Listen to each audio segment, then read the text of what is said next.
बता दें, जीएसटी कटौती का फायदा लोगों तक पहुंच रहा है या नहीं, सरकार खुद इसकी मॉनिटरिंग कर रही है। जीएसटी ट्रांजिशन को लेकर विभाग अपनी रिपोर्ट 28 सितंबर को सौंप सकता है।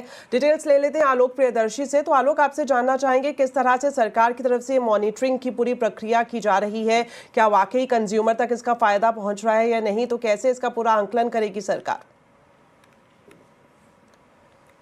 बिल्कुल, देखिए जैसा कि आप जान रहे हैं कि जीएसटी ट्रांजिशन को करने के लिए सरकार एड़ी चोटी का जोर लगाई हुई है। लिहाजा इसको लेकर बड़े पैमाने पर सख्त मॉनिटरिंग भी चल रही है। जो हमें सूत्र बता रहे हैं कि सरकार के पास लगातार शिकायतें आ रही हैं कि बहुत सारी कंपनियों ने अभी अपने प्रोडक्ट्स में जो जीएसटी कटौती का फायदा है वो ग्राहकों तक नहीं पहुंचाया है। शिकायतें मिल रही हैं, लेकिन सूत्रों के मुताबिक सरकार अभी फिलहाल इस पर कोई एक तरह नी जर्क रिएक्शन लेने से बच रही है। लेकिन सरकार को इंतजार है जो अपनी जो फील्ड फॉर्मेशन है, यानी कि सीबीआईसी के अधिकारी जो पूरे देश भर में फैले हुए हैं, उनके जरिए जो एक रिपोर्ट बनाई जा रही है, खासतौर से उसमें 54 कैटेगरी के प्रोडक्ट्स हैं।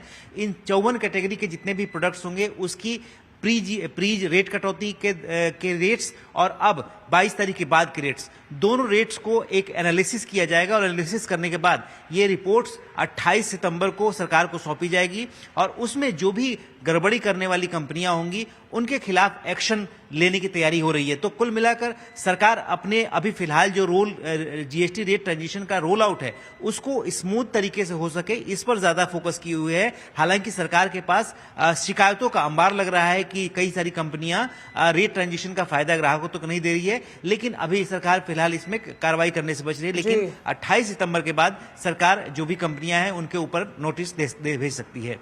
जी जी जी, शुक्रिया आलोक इस पूरी जानकारी के लिए। तो बड़ी बात आलोक ने बताई कि जो कंपनियां जीएसटी का फायदा कंज्यूमर तक नहीं पहुंचा रही है, हो सकता है 28 सितंबर के बाद उन पर सख्त एक्शन सरकार की तरफ से लिया जाए।